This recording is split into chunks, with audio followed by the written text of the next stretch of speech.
कि मैं हाफिज़ हफीज़ुर रहमान साहब जो मंशूर कमेटी के मेंबर भी हैं उनसे उनका हाल दिल दें। और कहा जा रहा है कि काफ़ी तकलीफ़ में मुस्लिम लीग नून इस बल्ले के निशान के हवाले से। लेकिन पहले मैं पीपल्स पार्टी की तरफ बढ़ूंगा। शर्मिला फारूकी साहबा, आपको क्या लगता है कि क्योंकि फैसल करीम खुंटी एक बड़ी पोस्ट पर हैं आपकी पार्टी के, वो कह चुके हैं कि पाकिस्तान तहरीक इंसाफ के साथ मिलकर चला जा सकता है, लेकिन हमें एक अच्छी एक उस लेवल पे यानी उस प्लेटफॉर्म पर गुफ्तगू का आगाज़ किया जा सकता है जहां ये हो।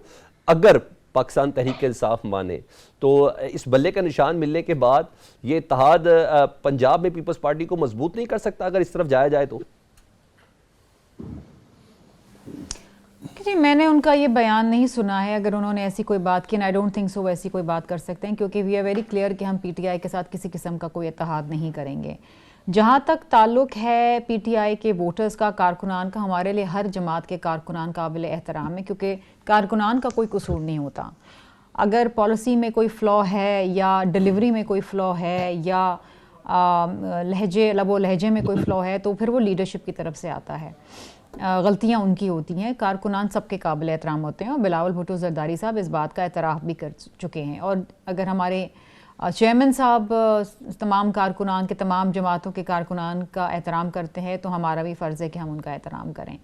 देखिए, सीट एडजस्टमेंट्स, पॉलिटिकल अलायंस, ये ऐसी चीज़ें हैं जो एट द हाईएस्ट लेवल पर डिसीजन ली जाती हैं। इस हवाले से पीपल्स पार्टी सिंध में तो अपनी स्ट्रेंथ के ऊपर इलेक्शंस के अंदर जा रही है। हमने ये देखा कि पंजाब के अंदर जिस तरीके से PMLN, IPP और चौधरी शुजात के साथ अलायंस करने की कोशिश करी, सीट एडजस्टमेंट्स करने की कोशिश करी, हमारे लिए काफ़ी हैरानकुन बात है, क्योंकि ये तो क्लेम करते हैं कि हम 125 सीटें ले जाएंगे।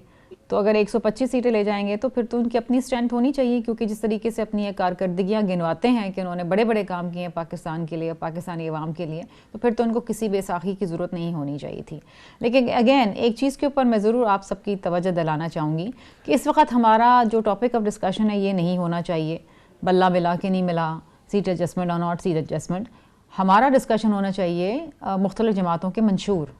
लेकिन अनफॉर्चुनेटली यहाँ पर किसी जमात का मंशूर ही सामने नहीं आया, सिवाय पीपल्स पार्टी के, जो अपना मंशूर सामने लेकर आई है, अपने 10 नकाती एजेंडा सामने लेकर आई है, जिसमें उन्होंने उन मसाइल की निशानदही की है जो इस वक्त एक आम आदमी को पाकिस्तान में दरपेश हैं, और उनकी सोल्यूशन की भी बात की है कि अगर पीपल्स पार्टी इक़्तिदार में आती है तो किस तरीके से इन मसाइल का हल करेगी। तो डिस्कशन ही होना चाहिए था। कोई जमात ऑन ग्राउंड नहीं है। हमें बिलावल भुट्टो ज़रदारी साहब नज़र आते हैं अपने हल्के के अंदर कैंपेन करते हुए, डोर टू डोर कैंपेन कर रहे हैं। हमें उनके जलसे जुलूस नज़र आ रहे हैं, वर्कर्स कन्वेंशन नज़र आ रहे हैं। जी, जिस तरह होनी चाहिए ना। अगर आपने अवाम के वोटों से इक़्तिदार में आना है तो आपने अवाम के पास तो जाना है। हमने तो नहीं देखा कि किसी और जमात को कि वो इलेक्शन में मैदान में उतरी हुई है। अभी हमने ये भी खबर सुनी है कि NA 242 से शहबाज शरीफ साहब दस्तबरदार हो गए, क्योंकि MQM ने उनके साथ सीट एडजस्टमेंट करने से इनकार कर दिया।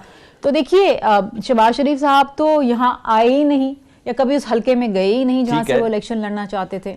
अगर सिर्फ ड्राइंग रूम में मेल मिलाप के जरिए आपने इलेक्शन लड़ना है तो फिर ये इलेक्शन नहीं है, ये सिलेक्शन है। नून लीग की तरफ से कंक्लूजन कहीं नहीं है।